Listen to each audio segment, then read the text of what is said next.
Is the new GV80 worth it? We're showcasing the 2025 Genesis GV80 Prestige in vanilla beige smoky over Alta white. 6 trims to choose from. When you go into the Advance, you get a third row. This year we have a new coupe, which we already have a review on it. But is it going to be worth the price with the upgrades from the front, the design to the wheels, and the upgraded tech with the new 27-inch OLED screen configuration? I'm Anthony from Hawkeye Rides. I'm going to throw in some pros and cons, compare this to the competition to see if it is worth it. You're going to notice up front some updates. The grille has been reconfigured. It's still in large, and it brushes into the G90 sedan quad LED micro lens array headlight assembly. LED daytime runnings, and I like that we're getting these configuration on the GV80 because now you're getting the prestige style of the sedan boosted onto the SUV, 8.1 inches of clearance. The lower keeps the chrome and the honeycomb design, front and rear parking sensors with the 360-degree reverse camera. Now, when you go with the 2.5 turbo, that's what we have. It's an inline 4-cylinder 2.5 liter. That's getting 300 horsepower and 311 pound-feet of torque. When you go into the Advance, that will start the 3.5 twin-turbo 6-cylinder. That's getting 375 horsepower and 391 pound-feet of torque, all of which are going to be paired to an 8-speed automatic transmission, and all of which will have a standard all-wheel drive configuration, achieving 19 mpgs for the city, 24 mpgs for the highway, and towing up to 6,000 pounds. So when you're saying, is it worth it or not? These are definitely a lot of reasons to make me want to buy the new GV80. 20-inch wheels, this is a new wheel design. It starts off at a 19-inch wheel. If you go underneath the Prestige, this will be an option wheel. Genesis badging for the brake calipers, but you're not going to get the 14.9-inch disc reading that's vented when you go into the 2.5 turbo. You have to go into the 3.5 twin turbo in order to receive that 4-piston brake caliper. Both will have a single floating caliper in the rear that's a 14.2-inch disc. Dual LED turn signals that's going to be on the quarter panel. Signature touches. And I like that Genesis stands out of class because when you're thinking about the rivals, like the Germans, they're not going to have these style configurations, but then in the back of my head, is it a con because maybe they're trying too hard? Let me know in the comments what you think about that. Optional, electronically limited slip differential. The chrome is going to come around all the window trims. We have the running boards. I wouldn't do the running boards. It's not really that much clearance to really configure or worry about that. The lower part of the door panel gets the chrome highlights, and that wraps around the whole vehicle. So yet again, giving that signature touch. Going against Infiniti and going against Acura or Lexus, I would rather go this route or Infiniti opposed to Lexus and Acura because you're going to have more power. Towing capabilities is going to be spot on with Infiniti, but they've dropped the V6 for 2025. Now it's a VC turbocharged 4-cylinder, giving me more of a reason why this is worth it. The rear gets the quad LED taillights. The lower doesn't have any exhaust that's exposed, but you also have 2 different power options where when you go into Infiniti, you don't have that. When you go to Acura, the same thing. Plus, you can configure this as a 2-row or 3-row configuration, whereas when you go into the competition, that's not going to be the case. You got to change trims. You get the honeycomb pattern and you get the chrome, front and rear parking sensors, a 360-degree reverse camera. Is it worth it? To me, I think it is. Even at a 70-ish grand price point, you're getting the best warranty amongst all the competition, and it's stepping itself up to the next level going against the Germans. I mean, Genesis has been around for nearly 10 years, and it started off as a coupe through Hyundai, and it just brushed off into a luxury line. Power liftgate. Now with the non-coupe, you have an advanced trim that will give you the 3rd row. That will give you 11.6 cubic feet. 36.5 cubic feet. You got your bag holders here on the side, which you don't get that with the coupe. LED interior lights. The sound system comes into play. 12-volt charger and a storage net underneath the floor is going to be the same as the coupe. And to split fold the 2nd row, push the buttons, and it's going to fold at a 60-40 split, maxing cargo 71.7 cubic feet of storage. The key fob to the GV80 Prestige. 16-way power seat adjustment for the driver, ergo motion seats, heated ventilated front seats, 12-way power seat adjustment for the passenger, ventilated seats, and the ergo motion is an option underneath this, memory for the driver.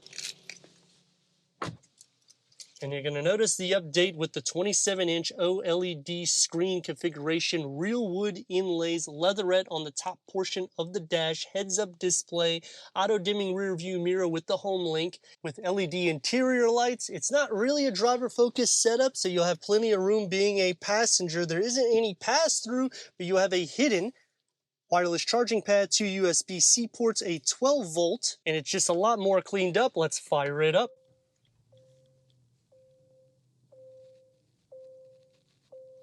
18 speakers through Bang & Olufsen. That's 14 channels, 1400 watts. Tri-climate control settings is standard. Quad climate control will be on the 3.5T. This is a touchpad, and it has the haptic feel, so I'll get close so you can hear it. And going into the new screen configuration, you'll still have the buttons right here with the haptic feel, physical knobs, navigation, Apple CarPlay, Android Auto, that's wireless. Sirius XM, AM, FM, streaming Bluetooth audio, voice memo, Amazon Music, Amazon Alexa, quiet mode, valet mode, Genesis Pay. Use the rotary knob to put it into reverse. We got a 360-degree reverse camera. Now, when you click onto this sub-menu, you can change the layout, so lining up for the tow or seeing both of the sides or just the reverse. When you click onto this one, you got the 3D view, so you can go all around the vehicle, and you'll still have the top view here. When you put it into drive, now the sub-menu will change. So this is the front. So you can see if you're using it for a car wash. So you have the trajectory. You can also expand that out, and you can change it so you see the sides as well as the full front, and you can still do the digital camera also. The top rotary knob is going for the infotainment screen, and you have your quick buttons here, so you just click home, and you can also click onto the menus. Driver mode select is going to be right here on the passenger side. This is kind of con to me. It should be more in this vicinity. Going into your digital reader, you have a ton of different driving modes, and it will change the configuration of the driving. New also is you get this little touchpad, which goes into the gauge cluster. And if you want to change out the design, go to setup. It's going to take you to this menu right here. Slide over. You're going to go into screen theme layout. Now you go to cluster theme selection, and here is where you can change the different layout. Your indicators, you got blind spot view monitoring. This is going to be soft to touch. It opens up into a pretty deep storage pocket. It goes a little bit inwards. 3-spoke leatherette steering wheel, paddle shifts, and check out the leg space. You're going to have a ton of room fitting inside the GV80. You get a moonroof for the front and a moonroof for the back occupants. Door panel and dash configured together nicely. You get the contrast stitching, the real wood inlays, one touch up and down for all the windows, soft to touch where it needs to be, with a long storage pocket and ambient lighting that's going to be found throughout the interior of the cabin. For the back seat, this is the opening that you have to fit 2 more with the cup holders and armrest down. You'll have the little storage. Fold this up for later. 3rd climate control. Quad will be on the 3.5T. 2 USB-C. Home plug. Storage behind both of the front seats. And you can move these seats to adjust it so you can just bother the front occupant, but it only does it on the passenger side. Thank God it doesn't do it on the driver's side. Storage is going to be behind both of the front seats, and we get a manual sunshade. Door is going to have the same segment that's found in the front. You get that contrast stitch, soft to touch, the real wood with the smaller storage pocket. The rear bench is not power folding. It is a manual. And this is the leg space you're going to have. It's carved out, and you could just pull the lever here, so that way you can lay down and relax, or you could just sit up right like this. Headroom is not going to be a problem either way. Sliding into the center, feet space, not an issue.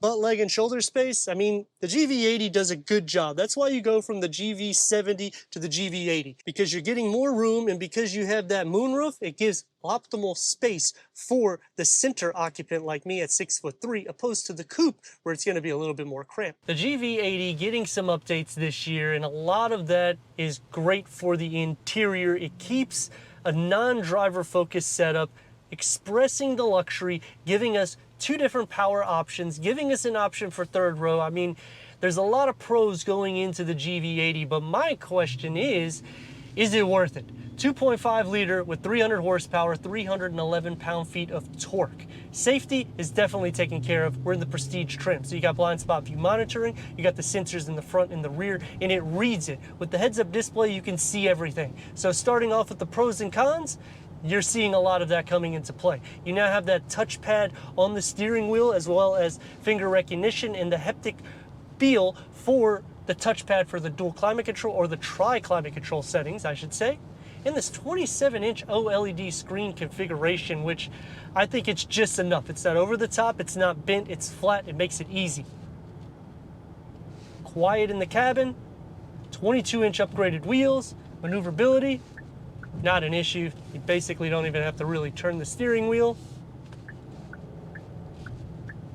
The brakes are not going to be as good as the 3.5 twin turbo though. But I want to see if it's worth it because of the power option, so let's see how it feels.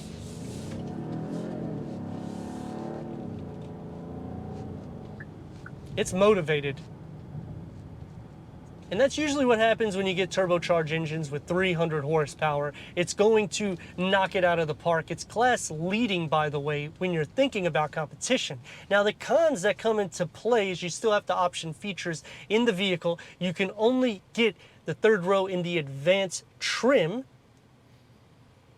And I would say the big problem that I have is the coupe only offers 2 trims. I feel they do it kind of right because they give you the twin turbo 6-cylinder, so you get the 375 horsepower, or you can add the E Supercharge, which gives you over 400 horsepower. And if you're thinking about not getting a third row, why would you option the GV80 non-coupe? 8.1 inches of clearance, so you have enough there.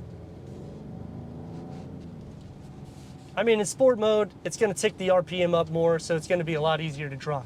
We're gonna put it into comfort. We're going about 30-ish mash. You can feel the lag a little bit there. But I still think it's a great value overall. I mean, when you're thinking about competition, trying to get a variant with this much luxury, this much technology, going to the Germans, you're going to be paying a lot more money. And in some cases, you may not have the same power capabilities as this. Now, Audi's Q7 is going to be comparable to this, but then when you're thinking about price, that's going to be a lot more money than this. Service is going to be less here, plus you're getting the best warranty in class. Now, if you downgrade just a tier, and I'm not meaning it in a bad way, but you're comparing it against maybe Lexus, Infiniti, Acura, Lincoln, or Cadillac, this by far is going to beat them because you're going to have more power. You have just as much towing capabilities. It's actually class leading opposed to Infiniti.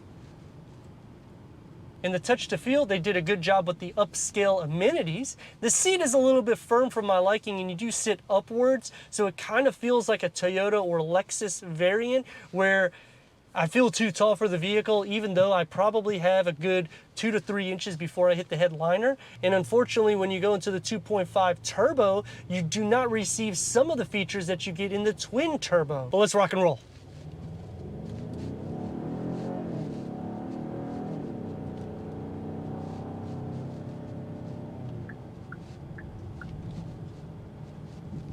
It's gonna feel a little bit heavy there. But for the most part, it is a great daily driving vehicle, standard all-wheel drive, which that's not going to be the case when you go into any competition. So Genesis just giving you a little bit more with elegance, luxury, technology. But let me know your thoughts in the comments. And if you're new to the channel, consider subscribing. Check out the next video.